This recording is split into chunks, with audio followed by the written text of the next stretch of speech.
social safeguarding has been going through ups and downs when it comes from a civil society perspective.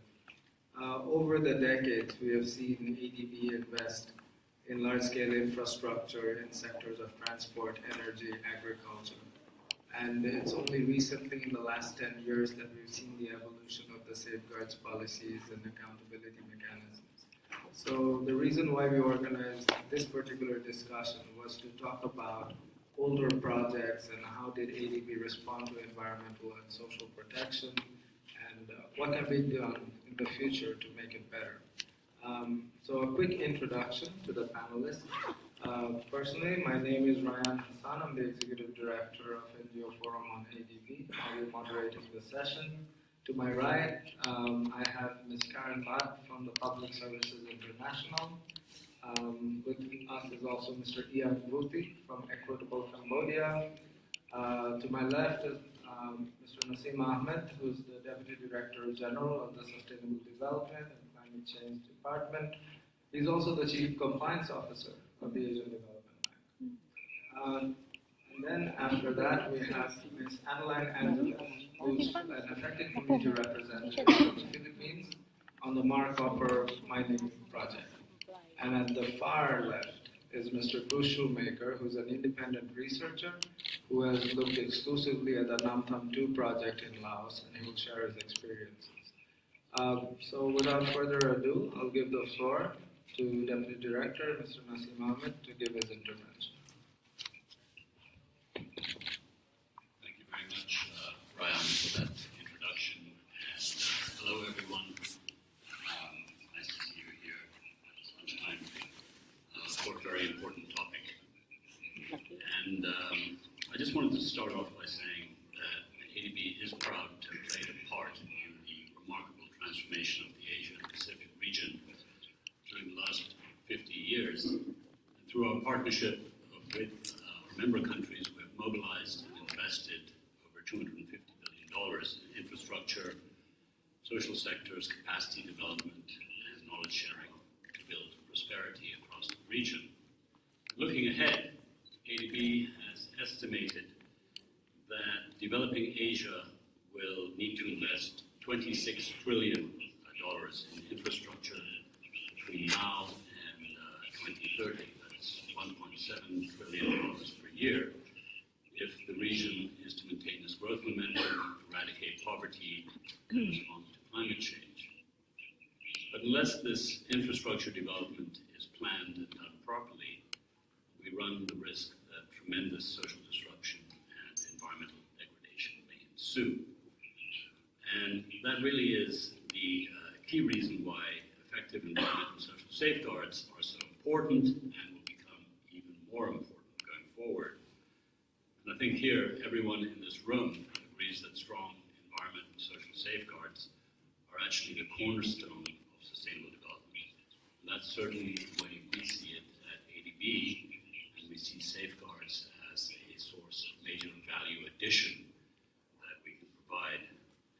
And I don't just mean the safeguard frameworks of ADB and development partners. I mean here the safeguard systems within countries more generally, which is a lot more important ultimately when you think about it, because the vast majority of financing for development in the region is not going to come from ADB and other ADBs, but from other sources.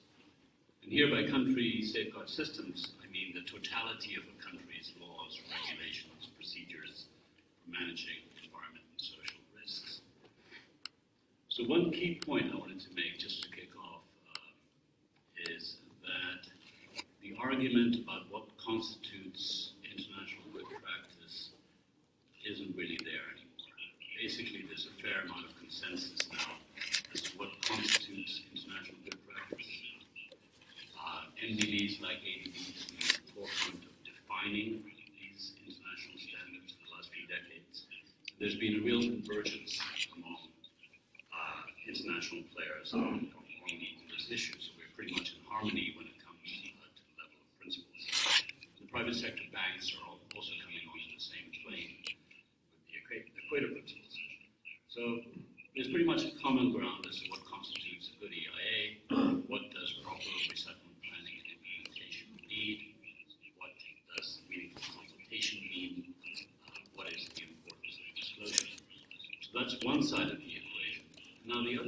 equation is that the safeguard systems in our developing member countries have evolved a lot. We are in a very different place today than we were 50 years ago, 30 years ago, 20 years ago, 10 years ago, even 5 years ago. And I'm proud to say that ADB and other development partners have played a key role in supporting this evolution of safeguard systems in our developing member countries. And our collective efforts have achieved a lot. What we're seeing is increasing convergence with international good practice across the region. Today, every single country in the region has environmental assessment procedure requirements on place, and their practice is improving dramatically. There's been substantial evolution and enhancement of resettlement and voluntary land acquisition regulations across the region. And in recent five years or so, we've seen a lot happening. We've seen the adoption in Indonesia of the 2012 Land Act, we've seen the 2013 Act in India. These are major steps forward compared to the previous legislation that was in place. So there really is an imperative to strengthen country systems. And over time, strengthened systems will mean more ownership of the safeguards, less complication, less transaction costs, greater positive development impact far beyond ring-fenced NDP financed projects. And I know that Ryan is looking very nervously at me, so I will not continue. I'll come back to what I was going to say later. Thank you very much. Thank you. I think the points which you identified, Naseem, are interesting. The question of international good practice of multilateral development banks on safeguards has been critically looked at by civil society, and it's not only the ADB. I think there's been a lot of discussion by civil society around the AIIB safeguards, the World Bank safeguards, and the use of country systems. Now, the issue of country systems is embedded in the reality of the political context, the strength of the regime, and the style of governance. So I'll probably segue here and move to Equitable Cambodia and Young Bhuti to walk us through the Cambodian scenario on using safeguards. Thank you, Ryan.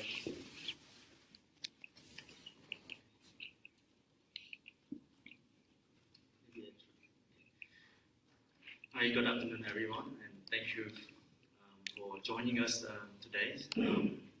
So today I will speak on the issue of the railway case in Cambodia, and this case has been ongoing for many years already. And because of our topic today to discuss about how the ADB safeguards apply on the ground, so I think it is important that we share some of the issue on the ground. What is reality, especially when it comes to the social issue. So, railway case started in 2006, and Cambodian government received a lot of funding from the ADB. We believe $84 million US, and at the time, Equitable Cambodia and others NGO monitoring on the ground tried to engage with the bank and raise some concern at the time that the resettlement policy is not adequate, and ADB still not consider our concern, and they still adopt the resettlement policy, which we believe that is not complying with the ADB safeguard policy. So as a result, in 2011, more than 1,000 families were resettled to the new resettlement site with the infrastructures and programs are not in place. And we see people basically lost all the livelihood and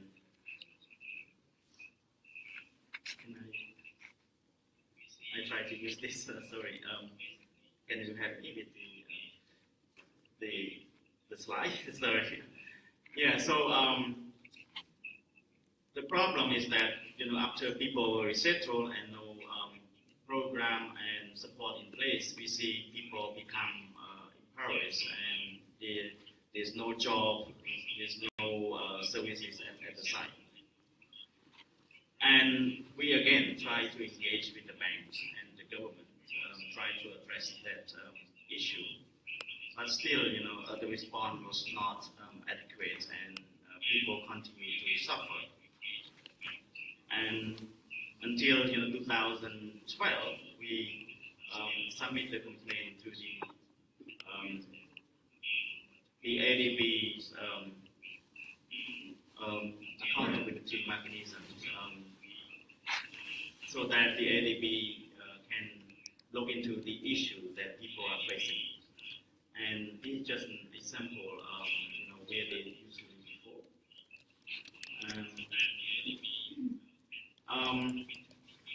So after we filed the complaint, ADB sent the team to investigate the project, and they found that the project is not compliant with the policy. And ADB, through the COP, the Compliance Review Panel, issued the report and the recommendation for the management to respond and address the issue. In response to that, the management, of course, and the board adopt the recommendations to address the issue. But we see, again, we try to monitor the implementations of the remedial action plans prepared by the management. And we see, this still the lack of the implementation and the support, especially the technical and financial support to the project. And we see, people continue to suffer. People have lost their land, their house, and their job. And because the situation, as you can see, now is a little bit improved, but still, it's very difficult at the resettlement side. There's no job, there's no services, and it's hard for the people to maintain their livelihood there. And when the banks basically try to set up the program, like the enhanced income restoration programs, basically to help the people. But the question is, how can people, engage with this process if there's no job, if there's no money to save? They don't even have enough money to support the family, daily expense. So there's no, money for them to save. And plus, they have to borrow money from the private lender, and the rates is very high. And basically to use that money to support the children and to buy the food every day. And again, they, fell into a very difficult situation. They have, to pay the interest, and they don't have the money to pay back to the private lenders. And now they are facing, losing the floods again. And ADB, through the COP investigations, also make a recommendation that the ADB have to pay off the debts of the people. And today, ADB still not doing this. And we still, concerned that this will not done in nearest future. And how these people are going to live if, they don't have job, they don't have the, the proper services, and plus they have to shoulder very heavy debt. This is a big question. And when it comes to the safeguard implementations, ADB, have a very strong commitment that they will, implement the safeguard policy. But it is a very, very good example for the ADB that even though they own client review panel, found that the ADB breached their own policy, and still today they are not implementing it. So how can we believe that ADB will, do a proper work to address this issue? So I think this is the situation we are facing at the moment, and we want to see, ADB commit to their own policy, and making sure that the people that's supposed to be benefit from the project are not made worse off or suffer from these projects. So that's the reality, and I think because of the time, I can talk more, but I would let others share their view, and I'm happy to discuss more on this specific issue. Thank you very much. Thank you, Bhuti. Some of the key takeaways from your deliberation. The bank was non-compliant. It was found non-compliant of its resettlement plan. The Cambodia Railway project continues to be an open wound in terms of how it will be resolved, and the harm and suffering is still ongoing of the people. I think the question which we need to really think about is what President Nakao said in the morning about development effectiveness. If you look at the Cambodia Railway project, is the project, the actual project, not the safeguards impact, achieving development effectiveness of ADB? And then is the consequential impact on society and the environment. So just to take a change in flavor of the safeguards discussion, I'll move now to Ms. Karen Butt, who will share with us her thoughts on the labor issue. Thank you very much, and thank you very much for the invitation to address you. I'm representing the Public Service International, which is a global union federation representing over 200 million members across 160 countries, and it's an honour to be here. One of the key concerns of the PSI is in relation to the safeguards themselves. The safeguards do not extend to the core labour standards that are applicable through the ILO conventions that deal with what would be quality of working life for men and women covered by the various projects that the ADB is implementing across the region. Many of the ILO conventions deal with the question of freedom of association, the right to collectively bargain, the right to be consulted about your workplace, the right not to be forced or go into compulsory or bonded labour, prohibitions on child labour, and the elimination of discrimination in all its forms. The ADB safeguards do not provide for any such standards written in to them for the application on any ADB project. They rely on the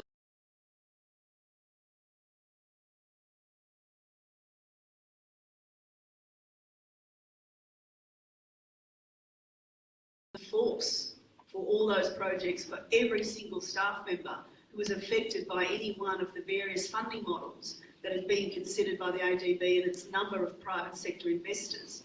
When you look at issues such as the public-private partnerships that are currently main focus of Strategy 2020, where the emphasis is on getting private sector investment and applying private sector principles to what are public sector functions, and yet having no standards or safeguards for the application of the new model for those entities, be it water in Bangladesh, be it sanitation in the Philippines, be it any of the projects around power in India.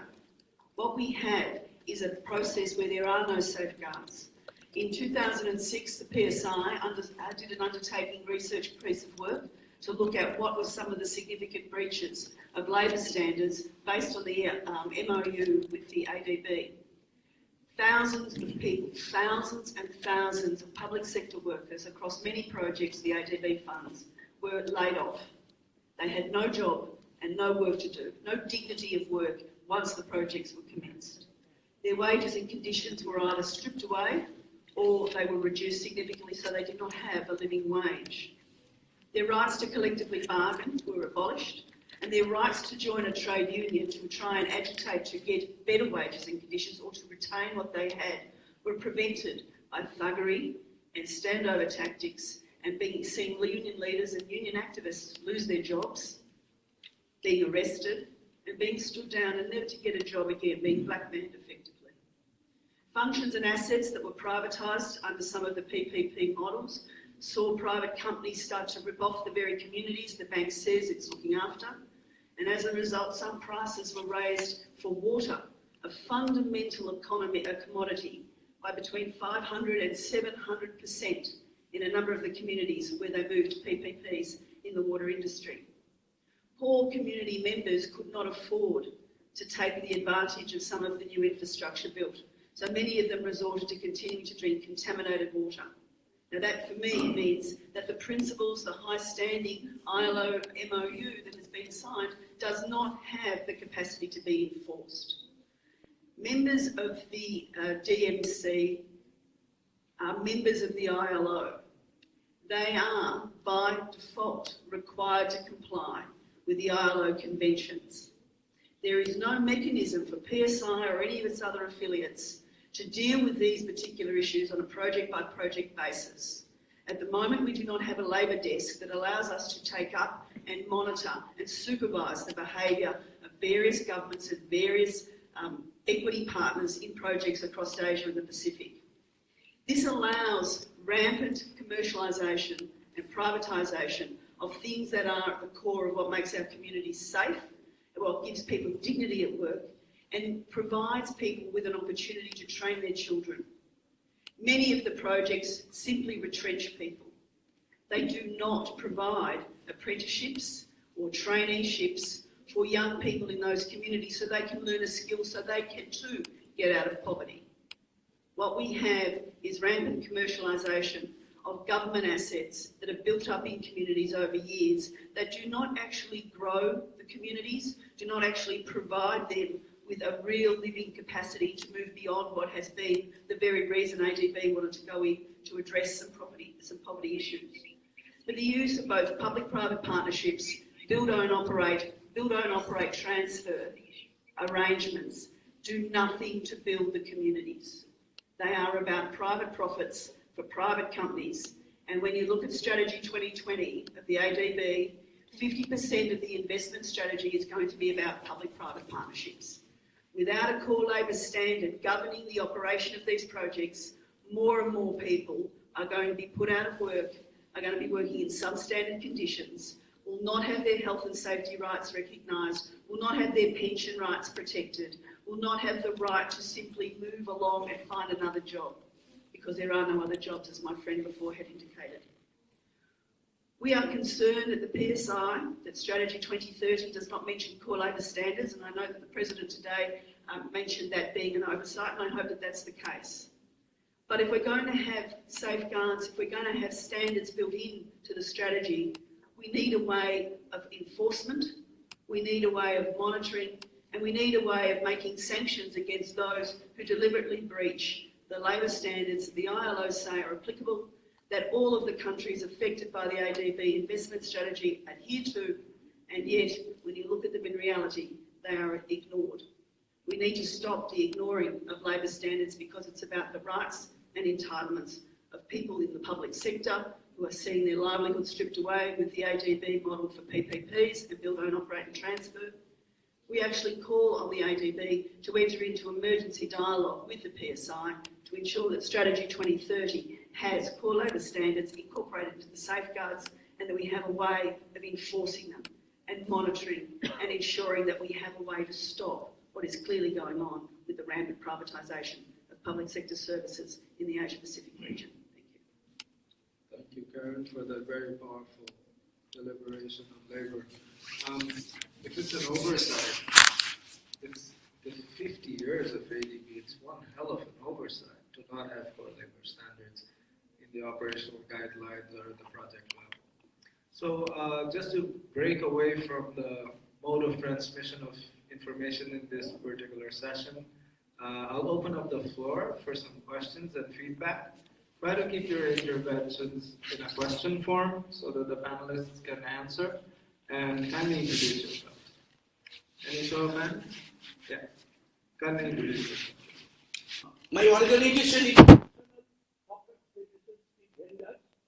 40 million street vendors in India. The last 3 years, our government started the smart city, and ADB also involvement, their fund in the name of Mark City. They evicted brutally, they arrested our street vendors. They are the second largest force in the unorganized sector in India. Not only their livelihood, they destroyed their life and livelihood because they are housing. They evicted from street, they evicted from their housing or the slum. So what kind of safeguard are used for them? They are not safeguard their life and livelihood. We think the ADB safeguard is a lollipop, like lollipop. From the International Labour Organization. I think the panel and the discussions that we are having here are extremely important because first we need to know the extent of the comments, the extent of the situation, and how we can together address it. You mentioned, Ms. Watt, very rightly, the ILO has a MOU with ADB, and we are in intense, I would say, discussions right now about how to implement the core labor standards and address the situations that you have mentioned. But I would also ask the panel, what practical steps can we take immediately and what for the medium long term? Because as you know, big administrations need time to address some of the issues. Our colleague suggested before collaboration directly with your organization, but what other steps can we take to address the issues that are being? Three interventions and three questions.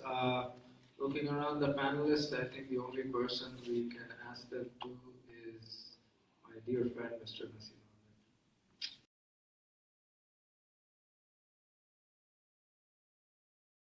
Enjoyed the two presentations, my fellow panelists, and thank you also for the question.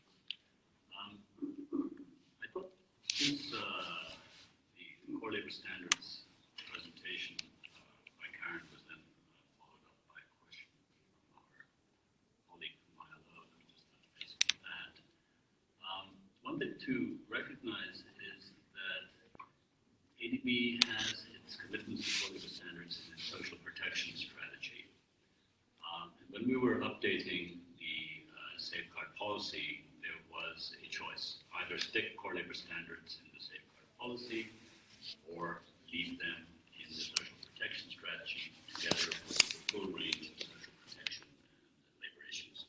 At the time, rightly or wrongly, it was decided to keep core labor standards firmly within the social protection strategy that had been adopted in 2001, where they do feature. And so that strategy actually is a strategy approved by management and the board, so it has the same status as our safeguard policy, exactly the same status. And it too is subject to our accountability mechanism. So it is enforceable in exactly the same way that it would be if it were in the safeguard policy. So there's actually no difference whatsoever in practical terms, as to what its status is within the bank.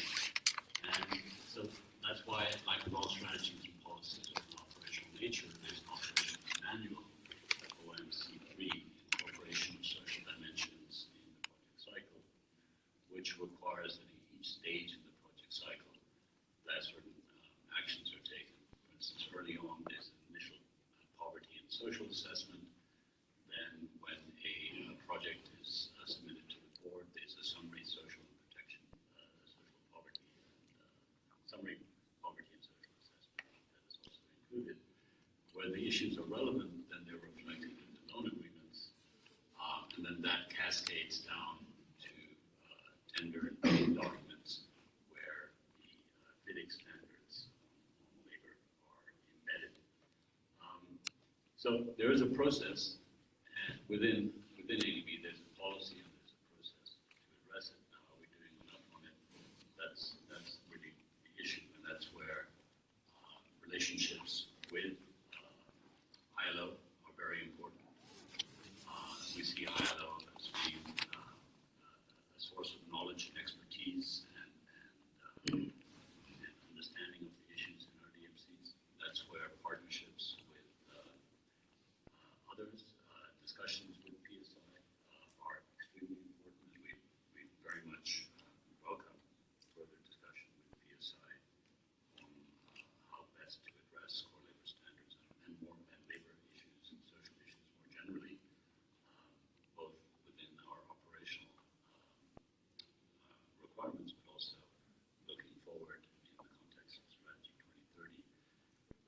not a major point, but as far as this labor desk is concerned, one thing we have done is I've decided that I'd like to have a dedicated capacity to local standards within the bank. Currently, some development specialists across the bank, and they will continue to do so. But there is a position that we advertised specifically on Cortex standards. That position, that person would be responsible for looking at how to raise our game institutionally in this area. And that person would be a focal point for relationship with ILO, a focal point for relationship with ISI, and working with countries and our operations departments on those issues. Then there were a couple of issues which I guess are similar in nature from Bangladesh and from India, and that is, you can have whatever policies you like on the books, but it doesn't make any difference if they're not implemented. And I agree with that. And obviously, I think the ADB has a state-of-the-art safeguard policy that has been confirmed by civil society and by our independent evaluation department, by the GN. We have systems and procedures in place within the bank that we continue to strengthen. We have increased staffing by 60%.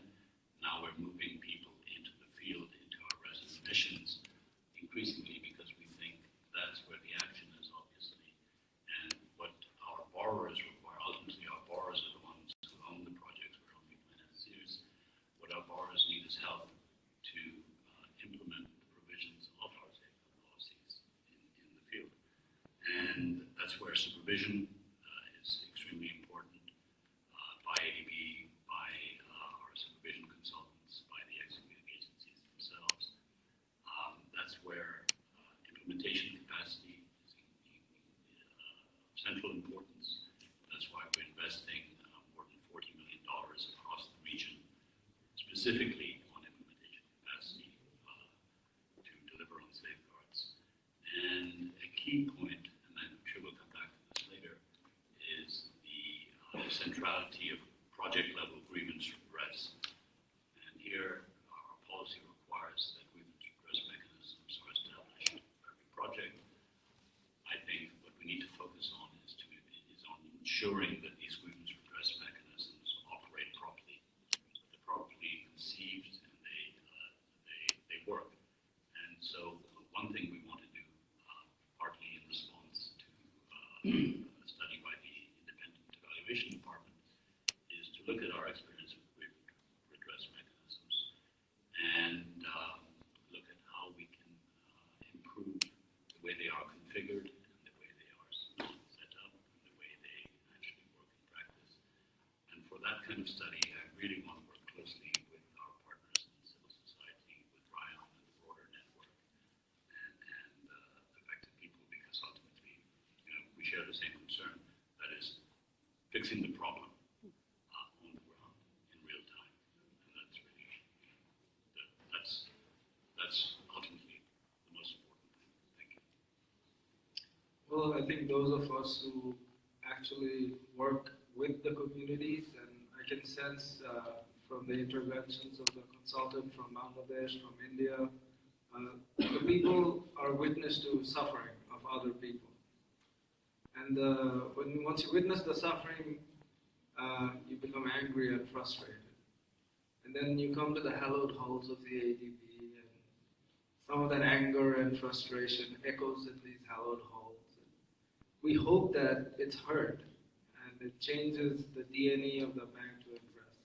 So I think the key point from your response was the implementation. And how is that implementation going to be sincere and genuine to address the concerns on the ground? We will have to wait and see. But we've waited for 50 years. And that is where we really need to cement our understanding that it's been 50 years, and I think 50 years is enough. And there needs to be real changes in the institution. I am taking too much time as moderator. I'll just move on to the next stories, and I will start off with Mr. Bruce Shoemaker, to give us the example of Namtham. Thank you. Good afternoon. I need that PowerPoint.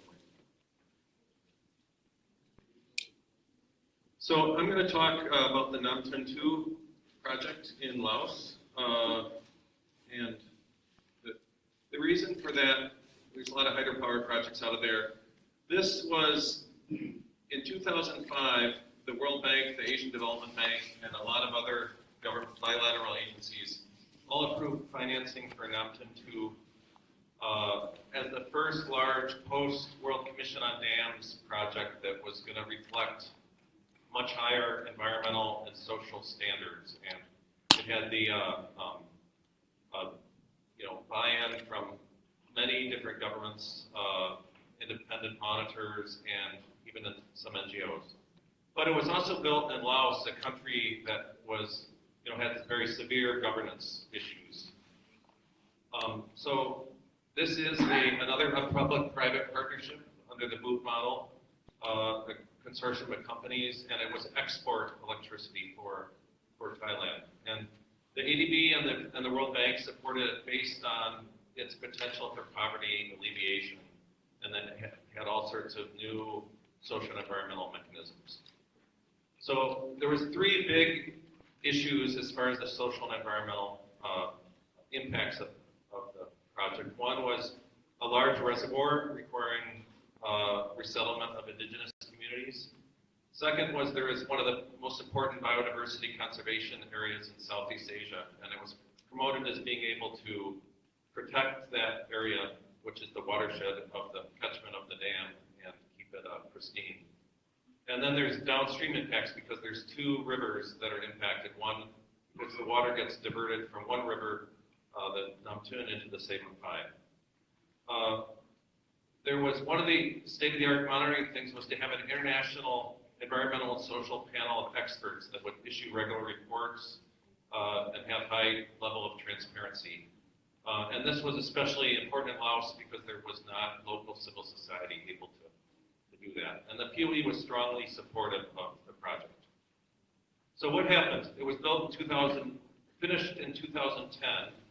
And since then, there's been an ongoing narrative of success. The World Bank put out a book called Doing a Dam Better, highlighting what a success it was. Other financiers, including the Asian Development Bank, have also promoted its success. And it's basically helped for a revival of the international hydropower industry under the model of sustainable hydropower. It's basically become a brand name for sustainable hydropower. But what's happened? The panel of experts, after initially supporting it, have become increasingly critical. And Thayer Scudder, the leading member of the panel, 3 years ago, actually publicly came out against Namtham 2 and said it was all a mistake, that it failed to meet its social and environmental goals, and it was a huge disappointment. And there was big problems with all three of the areas, both resettlement, failure to restore livelihoods, land issues, and way too much emphasis on infrastructure, clinics, schools, roads, rather than restoring people's livelihoods. So now they've had to extend the resettlement assistance period because they failed to restore livelihoods. The protected area has been a terrible mess. There's rampant wildlife poaching that's been documented in many different sources. And the $1 million a year that was allocated for conservation has ended up being badly misused, and they're having to completely restructure the agency responsible for that. There's also been big problems downstream in both, especially I did research on the Sabang Pai River Basin where the supposed precedent-setting compensation program has failed to restore livelihoods.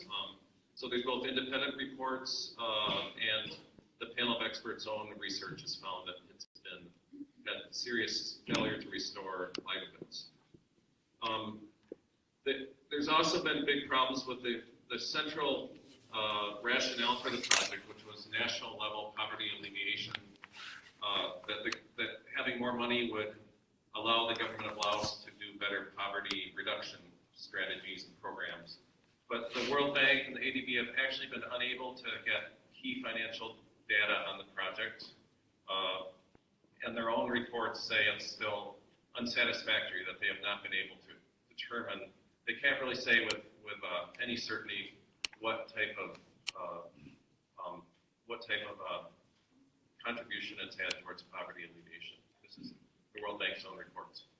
So basically, it's not been successful on all three of those environmental and social levels, and so it really calls into question whether Nam Tum Tu can be considered a model. You know, there's a lot of issues still remaining that have not been addressed. However, neither the ADB or World Bank, while staff privately will acknowledge problems, the public narrative is still that it's a successful project. And it's also led to additional projects based on the model of Nam Tum Tu. In 2014, the ADB has agreed to provide support for Nam Nghiep 1, another hydropower in Laos, which has a lot of Japanese involvement actually, but is very similar, resettlement of indigenous communities, downstream impacts, and it's going the same direction. The Nam Nghiep 1 also has an independent advisory panel. Their reports are available on the ADB's website, and you have to look for them, but they're there. And there's been huge problems on both the environmental and the social side. It's a revolving, the same issues that we were hearing about Nam Tum Tu 5 years ago now are happening with Nam Nghiep 1.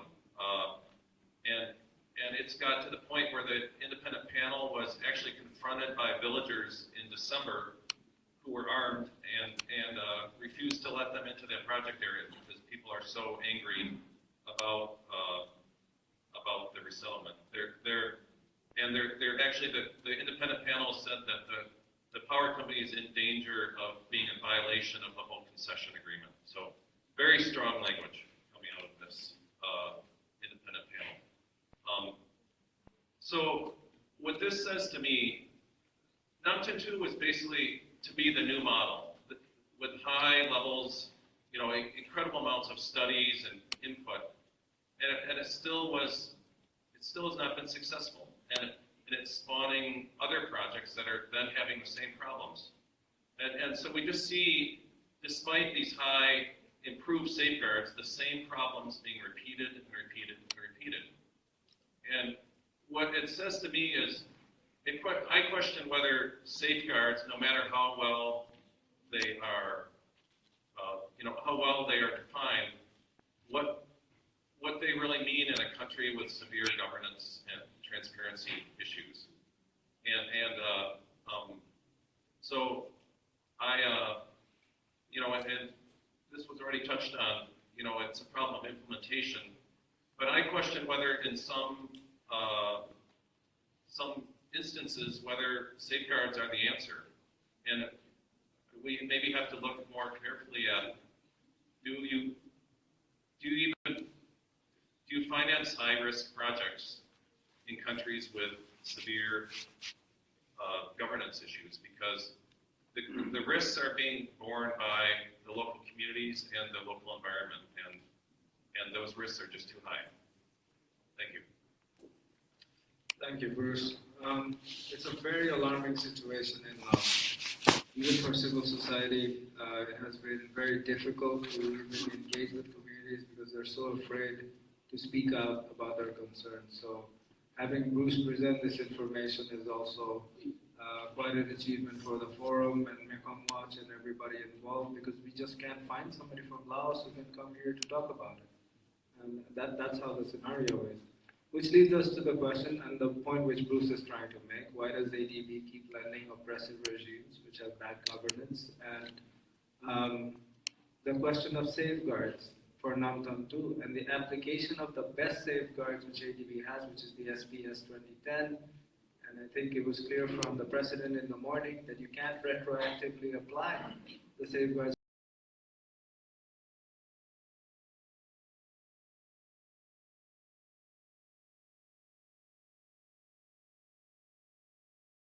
people in Laos around the Nam Tham Tu area. Just to add one tiny piece of information for Nam Tham Tu.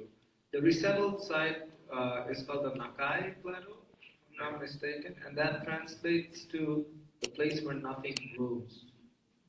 So the entire issue was about livelihood restoration of farmers. And they were resettled to a place willfully chosen where nothing really grows. I think Bruce can add a little bit as to why that particular group of people were given that particular patch of land.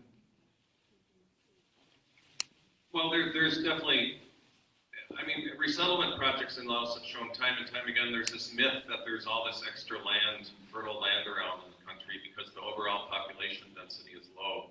But it's low because there is limited land resources. And there's basically, I've tried to, ask this question of development experts in Laos, what's an example of a successful development project that involves large-scale resettlement in Laos? And nobody can ever actually point to one. It always has traumatic experiences for people being resettled, and there's just not any positive track record of resettlement, which I think is something.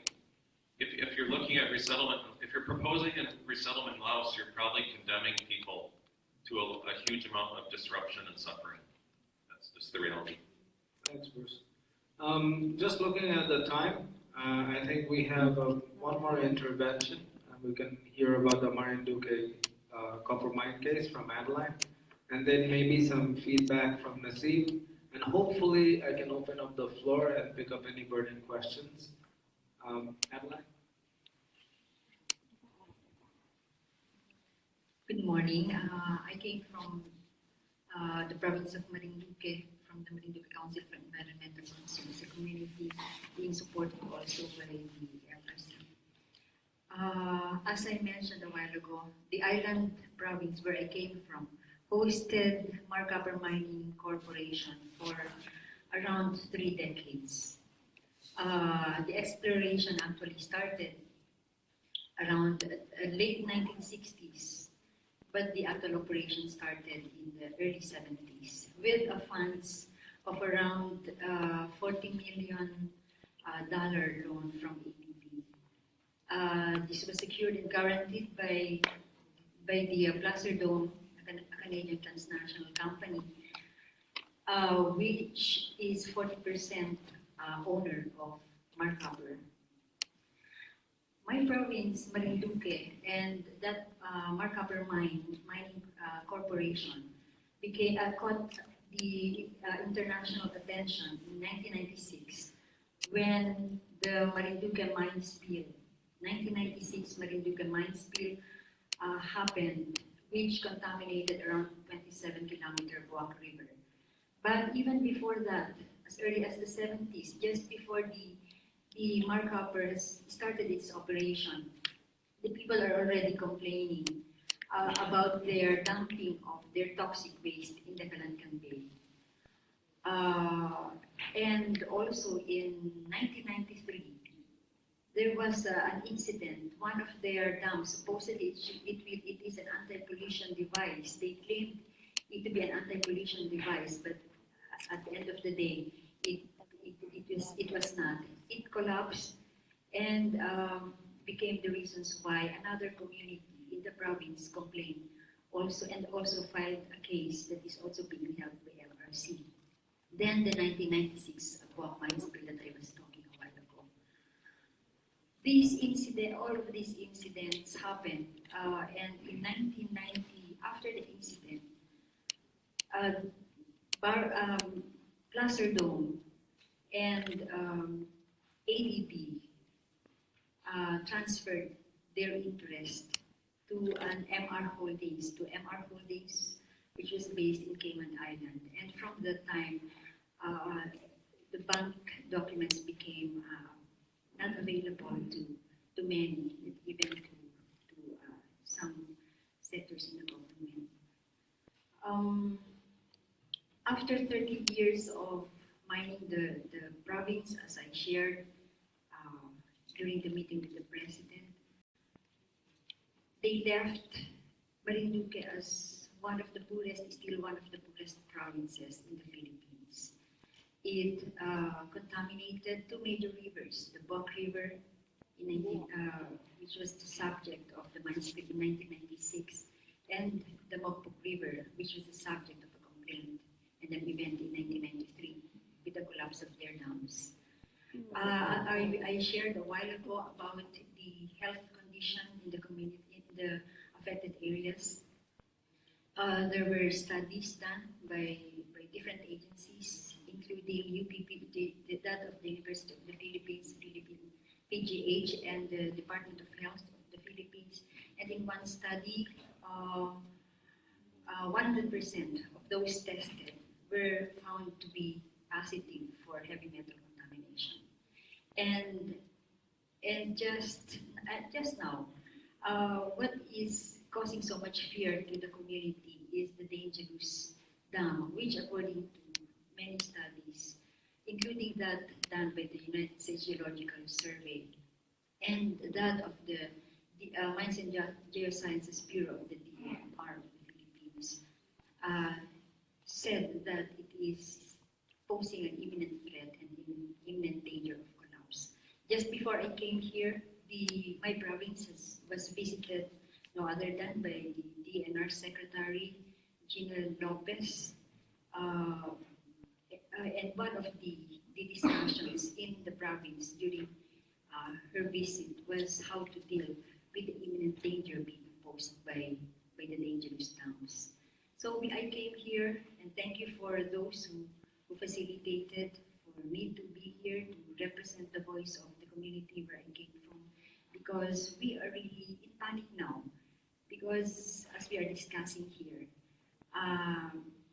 just 3 days ago, heavy rains happened in Marinduque, and everybody's monitoring the dams, yet nothing significant is being done.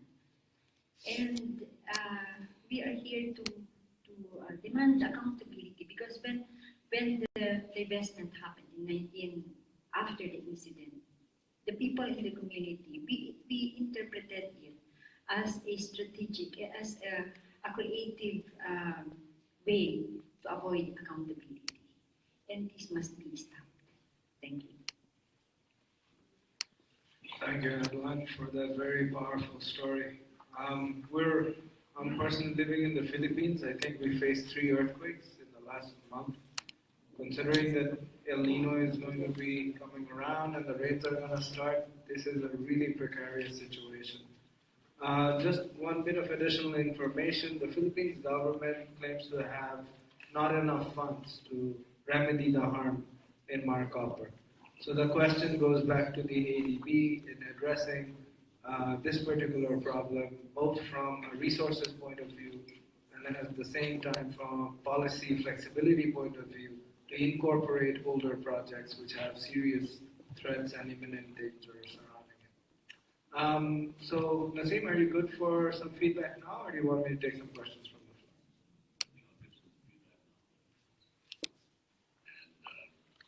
Thank you very much for those two presentations. Useful because they highlight certain issues that we're discussing today. I wanted to just touch base on Cambodia. I didn't do that in the previous round. And I think that highlights the importance of closing the gap between NDB policies and the country safeguard systems. Often it's the gap between those two systems that leads to compliance risk. There's a mismatch between the two. This is the case here where you have the 2006 resettlement plan, which then ought to be updated to reflect inflation and other issues. But really, the Cambodia project shows how we have the systems in place, the accountability systems in place, to look at instances of alleged non-compliance and move forward with remedial action. And if you look at it, actually, one just put it in perspective, these projects are outliers. With the accountability mechanism, I think over the last 13 years, there have been 9 projects that went to compliance review.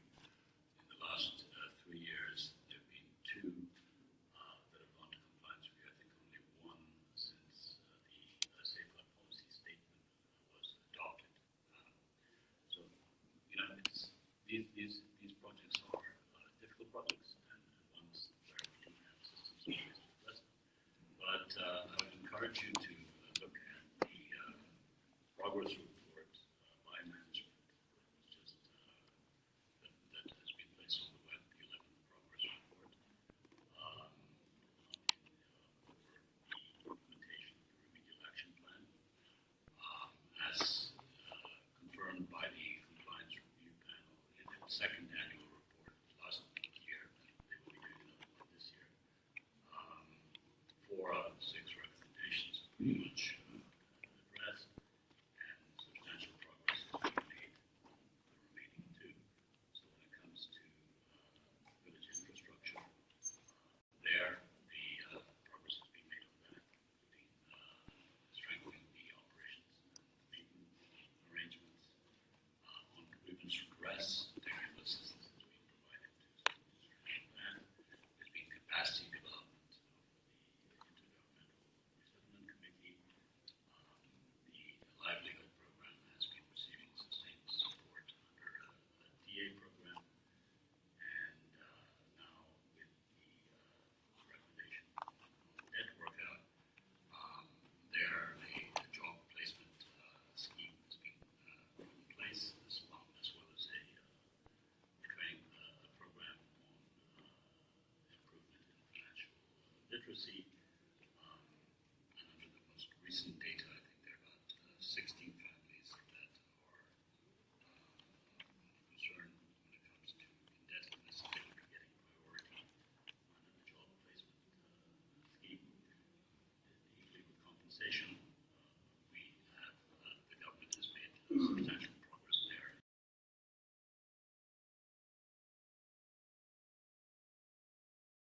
Addressing those affected households that had not been categorized properly in terms of their resettlement documents.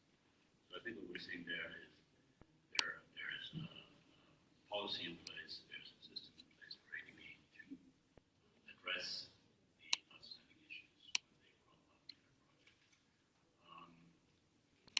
Turning to the Mountain 2, I found that's obviously a very interesting presentation you made.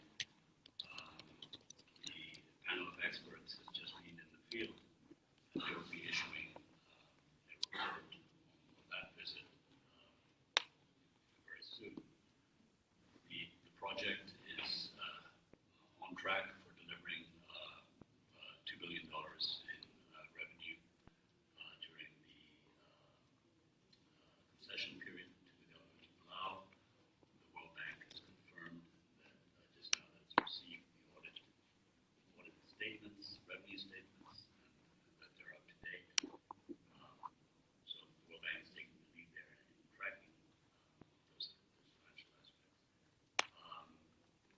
I think the resettlement implementation plan being extended is important. It shows willingness among the IFIs to ensure that the issues that need to be addressed get addressed. And so far, what you're seeing is 97% of affected households have been supported and are above the poverty line. Every resettled family has a new wooden home, clean water supply, sanitation, and electricity. They've got improved access to health facilities, clinics, markets. But there are outstanding issues. There's absolutely no question, particularly in the area of livelihood restoration. And that is why we've been facilitating, the IFIs have been facilitating the development of a comprehensive action plan that NTPC, the project company, and the government of Laos will be implementing over the remainder of the concession period to provide sustained support for the outstanding issues as relates to environment and social. The comprehensive action plan has specific programs: livestock, agriculture, forestry, fisheries, off-farm income,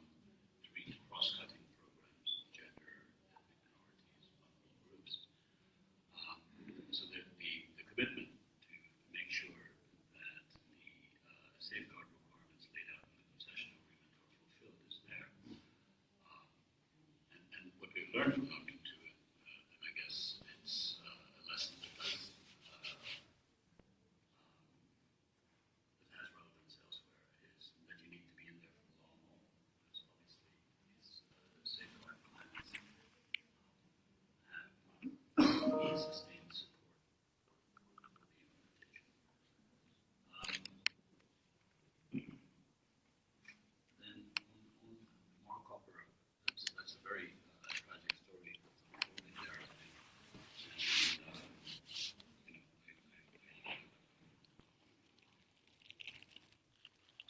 I hope that the issue gets resolved. This was a project approved by ADB in 1969 under a scheme that no longer exists called the Complementary Financing Scheme, where ADB actually had very little involvement in the project itself. And of course, the loan predates by several decades our safeguard policies, so there simply wasn't that level of engagement or the due diligence that one would have if the project was and then the loan closed actually in 1994, I understand, before any of the issues arose. So that doesn't mean the issues aren't real, but as the President mentioned this morning, it's very difficult for ADB to take to have leverage to address issues the legacy issues that confront the local populations. And I think legacy pollution from any source is always an issue in countries throughout the world. That's why in the United States they established the Superfund to deal exactly with that kind of problem, where companies engage in activities that result in pollution, soil pollution, or what have you, and then maybe go bust or leave, and local communities don't have anyone to sue for remedial action. And in those cases, having a Superfund makes a lot of sense.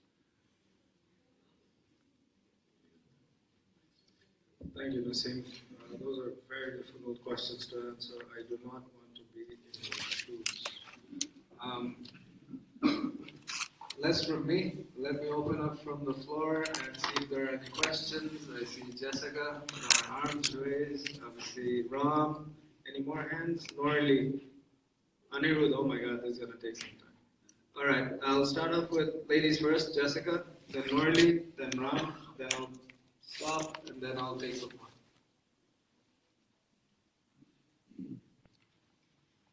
Thank you. My name is Jessica Razin. I'm an NGO consultant working on IFIs. I've worked on the ADB for a long time.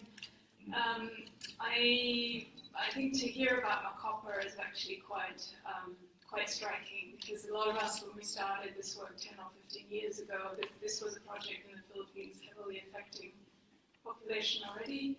And I was a bit surprised to hear this morning the response from the President that basically, it is hard for the ADB to address this issue. And it is understandable that the policies actually don't apply anymore, but I would think that the ADB has the power and the flexibility to find a solution. And Naseem, you've just conceded, and I think rightly so, that pollution legacy issues are very complex, and perhaps looking at a super fund to set that up in the future. But I guess I would like to join the appeal for the ADB not to just close this, but still look at possibilities. And we have seen in Cambodia, to some lesser extent in Nam too, we've definitely seen the will to address legacy issues, and that's something we really welcome. And I think the ADB can really take a step here and make sure its legacy is turned into something positive. And the 50-year anniversary would be a very welcome point in time if the ADB were to make a commitment to try and address this, despite policies not actually applying, but find a way to deal with the issue. Legal cases in the Philippines.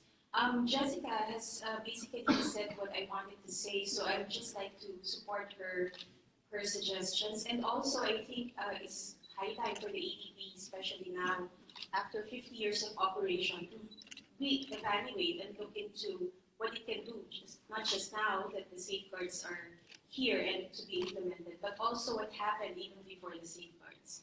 And also maybe just a little bit of information. There were 2 mine spills in Marinduque. The one that you were talking about is in 1996, but there was also one in 1993, and that was before the ADB divested of all its involvement in the case. So there is a previous mine spill as well, which needs to be addressed. Thank you, Norley. We'll keep that in mind, even if the ADB doesn't take it. I had a few more hands. Ram, would you kindly go ahead? My name is Ram Wangkirapam. I come from Manipur, which is the northeastern part of India. We take safeguards very seriously, and because that's, I think, a very few restricted space where people who are affected, communities who are affected by projects, find some sort of solution, not just the safeguards, but also the accountability mechanism. One of the things we were wondering, at least from the region where we are coming from, and also listening to the many cases, not just the cases presented, but other cases that we are aware of, why safeguards are not working. One of the reasons I thought maybe from our experiences in the Northeast, where the security provisions for the army to operate with immunity and with impunity, that they can act to accomplish this mission, and listening to the morning session with Akal, that they have been given a mission to accomplish doing certain kind of development. That we thought maybe that it's related to the immunity that ADB carries with, the staff carries with when they operate in different parts of Asia Pacific. That you're not doing the job, or you're not, and it's because the effectiveness of the safeguards is not being seen as with complaints that we see around, that it is because of the immunity. Once you remove the immunity, the accountability of the bank to the people for the projects, I think, will increase. And I think that's where I think the NGO Forum on ADB also is talking about taking the next step forward to be more accountable. And I think that we can see in that safeguards. The other issue that I just want to quickly raise is on the comprehensiveness of safeguards. You mentioned that it's a state-of-the-art safeguard policy. But I think that the one is the long-term impacts of projects which are not, it's because there's an incomprehensiveness of the safeguard itself, but also the interlinkages of projects. I just give an example, quick example of the highway opening corridor projects of the ADB corridors, but also in my state, where the project implementation, the public hearing, for example, in the project that I was engaged with, the Pasek corridor project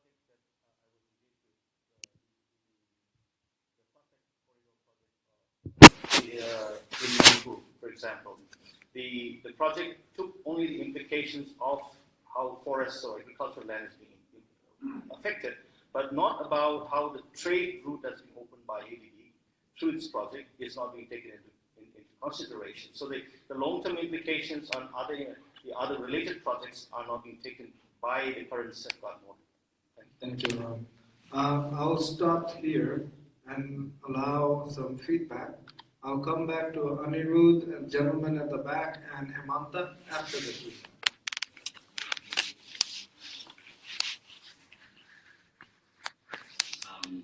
Well, I certainly note the suggestions that have been made on the issue of more corporate, and I will relay them to our Southeast Asian department. On the community, well, I think that the President responded to that this morning. ADB was established by an international treaty called the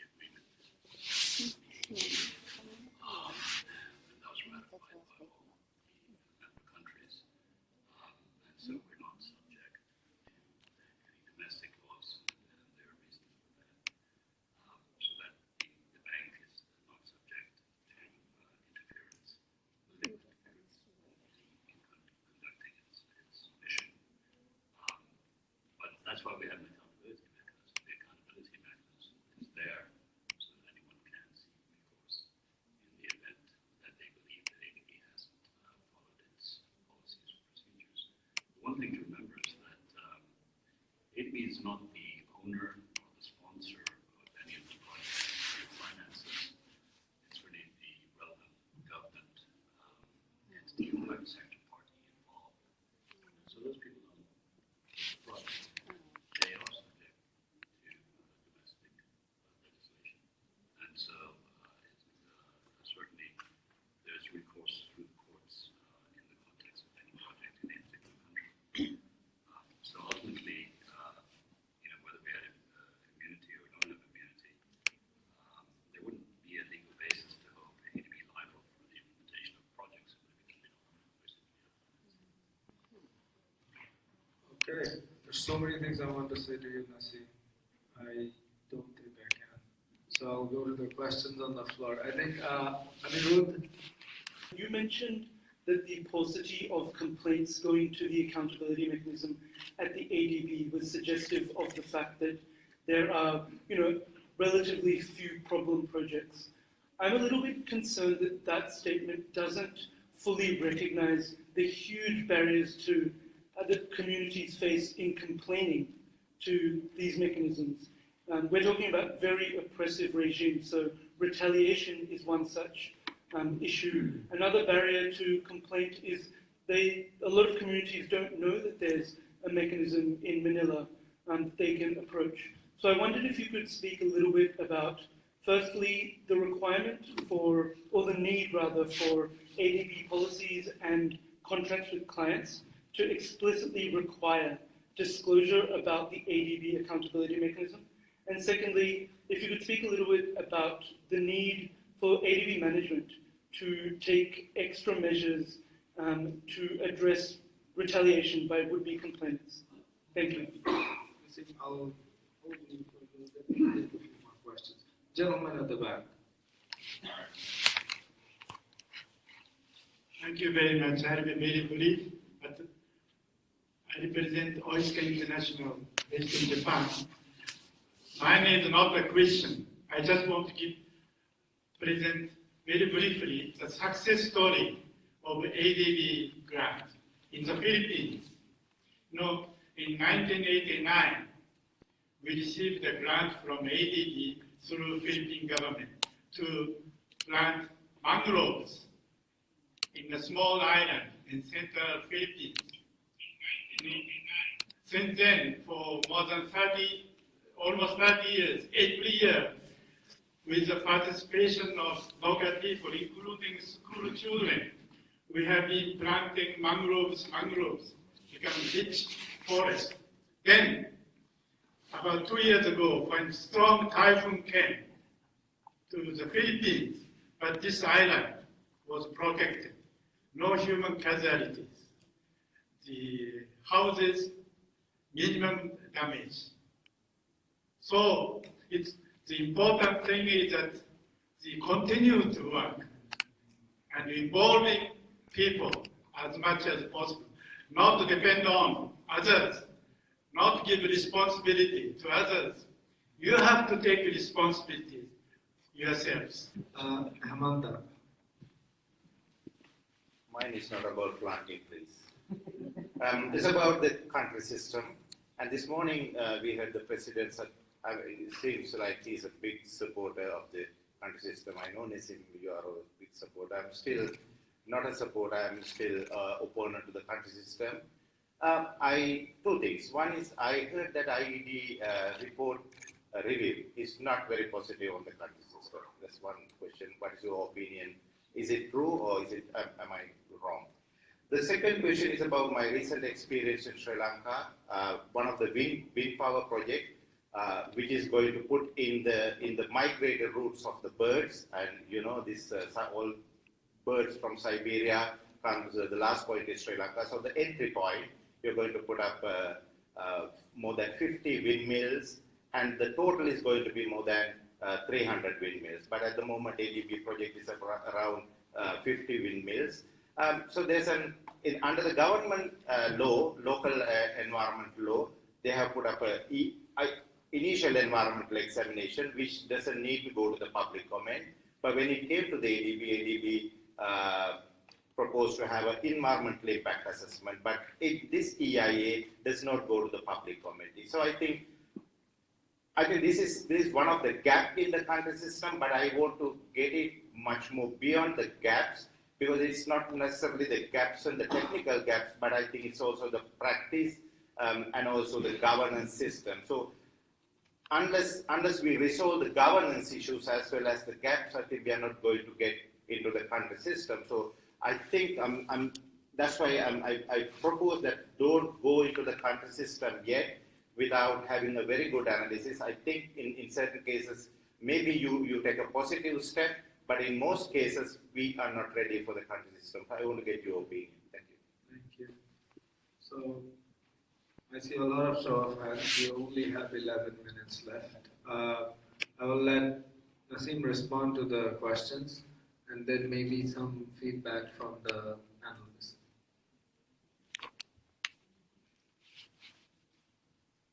Thank you very much for that comment on the access to accountability mechanisms. I agree fully with you. One shouldn't use the number of cases as an indicator of whether or not we're doing a good job, but one shouldn't use the cases that go to the accountability mechanism as being representative of the portfolio. That's the point I'm making, is that those are outliers. But access to the accountability mechanism is an issue. We have a requirement that in project administration memorandum developed for every project, that there's a requirement to inform potentially affected people of the existence of the accountability mechanism, and of course existence of the project level grievance redress mechanism, which is the first port of call. And then our accountability mechanism itself, and the chair of the compliance review panel is here, and so is the special project facilitator. They are very active in outreach throughout the region in bringing awareness on the existence of the accountability mechanism and on the process for filing complaints. And they should feel free to comment on that if they wish. On country systems, specifically IED, well, they had 2 reports in recent years, and I have to say we're flattered by all the attention we get from the Independent Evaluation Department on safeguards, and soon we will have another study coming along. But in their study from 2014, they recommended that ADB should take a very aggressive stance on country safeguard systems and roll out application of country systems in a much more strategic way. In the most recent study, they have exhorted us to take a very cautious approach. So their position has, in their reports, has changed. They're not saying don't do it. They're saying make sure that you follow the policy requirements pertaining to the use of country systems. And certainly in our management response, we said, of course, because that's how we intend to proceed. There's absolutely no question that we're embarking on a different approach to country safeguard systems from the one envisaged in the safeguard policy.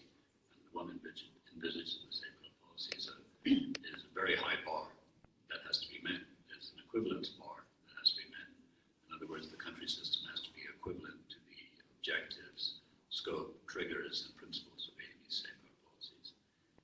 And secondly, there has to be capacity and track record in delivering on the country safeguard system. Those 2 assessments need to be done. That is presented to the board, and the board then makes a decision whether or not their country systems can be used, whether it's at sector level or agency level or at project level. It's a very rigorous process, and those assessments are required to be disclosed for consultation with interested stakeholders before those assessments go to the board. So it's not only is there a very rigorous rigorous assessment required. But even in those instances where the board has agreed to apply country safeguard systems in ADB projects, ADB's role in due diligence and ADB's role in supervision do not change. In other words, that same role pertains regardless whether we're using country systems or ADB's own system. That's something that borrowers aren't very happy with, because they say, well, you know, what's in it for us if we're going to use country systems but still be there pestering us at the due diligence stage and at the supervision stage? You know, there's that level of delegation that some borrowers might like to see. But that's the way the policy is written. It's written in a very circumscribed way, which requires ADB then, having determined that a country system is equivalent to our own, looking at, let's say, the EIA and making sure that the EIA reflects the requirements in that country system. The policy also allows gap-filling measures, and what you mentioned in the case of the project in Sri Lanka, where maybe what you're saying is that for Category B projects, there's no requirement for disclosure or consultation. For us, that would be called a gap. And in taking any assessment to the board, we would highlight that gap, and we would have to agree with the borrower on a gap-filling action plan to ensure that for the purposes of ADB projects, that consultation and disclosure does take place. So that's how one would address it. So one thing is clear, given how strict the requirements are, you won't be seeing a flood of country safeguard systems proposals going to the board. But when we do take proposals to the board, they will be very carefully selected, and they will be based on robust analysis. Thank you, Naseem. I'll turn to the panel. Bhuti, do you want to make a comment? Thank you. I just want to emphasize that, especially on the railway case, there's still a lot of issues that need to be addressed. This is because of the length of the responsibilities. I would say you, of course, you mentioned it in the report and in the recommendations, of course, but in reality, you know, the issue is still there. The main issue is still there. And people and us believe that it's still, you know, a lot need to be done, and this is your responsibilities. And we can't rely on the government, especially the government that's basically very weak in governance and rule of law. And that's why, you know, we discussed that, you know, the country system cannot be relied on, especially in Cambodia. You know, you say, you know, you do many things, but the Cambodia's government most of the time reluctant to cooperate and respond. So how can you do your work, you know, to make sure that the project in compliant, or you can, you know, make sure the project, you know, follow the certain standards. That's why, you know, it's important that you need to take responsibility and work with the people.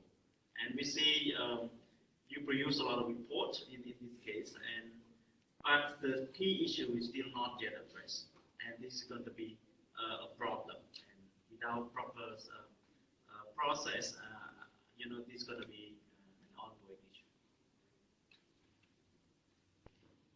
Thank you. In relation to the question regarding what can we do now in the medium and the longer term, what's clear to me as an observer of the presentations is that there is actually not a time-critical response mechanism for complaints about the management of any projects, whether it be for the existing safeguards or in the social protection area, which is where my fellow panellist indicates is the labour standards. But the reality is projects that take 10, 12, 15 years to get before a tribunal to find out whether there is a problem or a flaw or a breach means that there is no justice for the communities affected or for the workers who are affected as a result of non-enforcement of any of these procedures. And I believe that if we do have a mechanism, the mechanism does need to be made publicly available. It needs to be explained to communities who may not necessarily have the capacity to read or write. They need to have the access It needs to be a non-cost jurisdiction, and it needs to be time critical, because 15 years down the track, when you're complaining about a mine spill from 1993, it denies them the rights that the ADB says quite clearly it holds to be self-evident. I believe that the ability to have some sort of protections is absolutely essential for both workforces and communities. The Open Asia principles associated with the Strategy 2020 provide for freer trade between the DMCs and the rest of the world. I think the free trade agreements and their investor-state dispute settlement procedures will raise serious questions for sovereign countries. And for those of you who are in the public sector, the negotiations that are going on in secret about the Trade in Services Agreement, where it will be prohibited for state governments to allow government to continue to deliver services, and if you prevent a private investor seeking to deliver the services on behalf of your government, then you can be sued by those companies if they assign up signatories to the teaser. These are real issues that relate to dispute settlement procedures. They relate to the rights of communities and to the workers within those particular areas, and the right to actually say that you want to work for a government to deliver a service and not be forced to lose your job, I think, are very key components.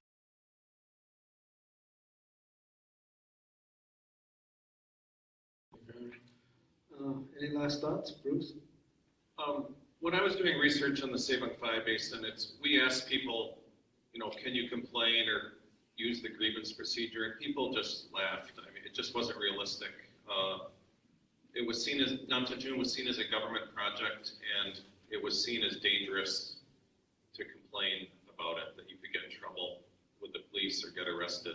And yeah, I think in the larger sense, it's shown to me the difficulty or impossibility of creating what I call an island of accountability, to think that within one project area, that with the money and influence a project has, that you can create good governance, good accountability, transparency, when you're basically surrounded by a sea of bad governance and poor accountability and repression. The idea might be that the island will grow and influence the surrounding sea, but what I see is the opposite happening.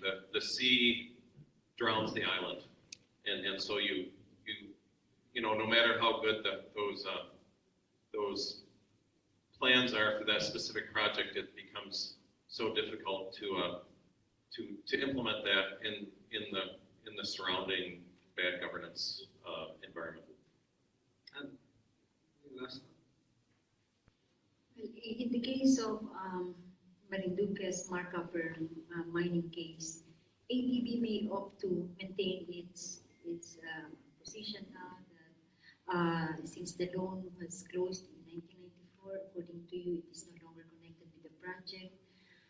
But ADB may also consider what is the reality, especially in the 50th anniversary of ADB. The reality is that ADB has been part of a project that has significantly affected our lives in Marinduque.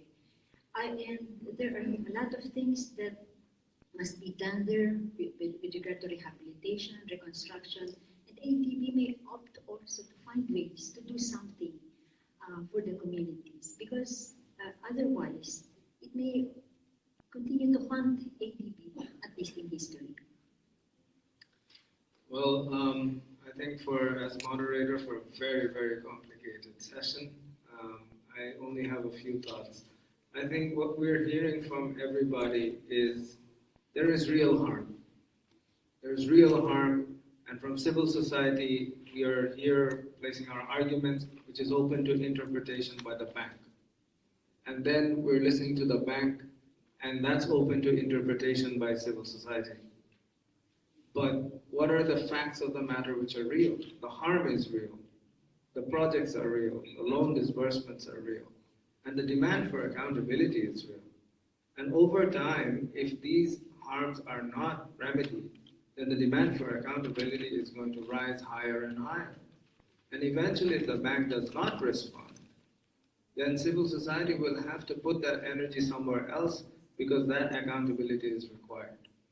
We will go to probably different avenues where we will have an open interpretation of both our versions, and see what are the facts. So first of all, I would like to thank the participants. I think they've been very, very generous with their thoughts and opinions and questions. A big round of applause for Naseem Ahmed for taking it on the face of the thing. A big thank you to all the panelists, and hope to see you all in next sessions. I apologize for some questions which I couldn't take because of time, but feel free to ask Naseem once the session's over. Thank you, everybody. Enjoy your lunch.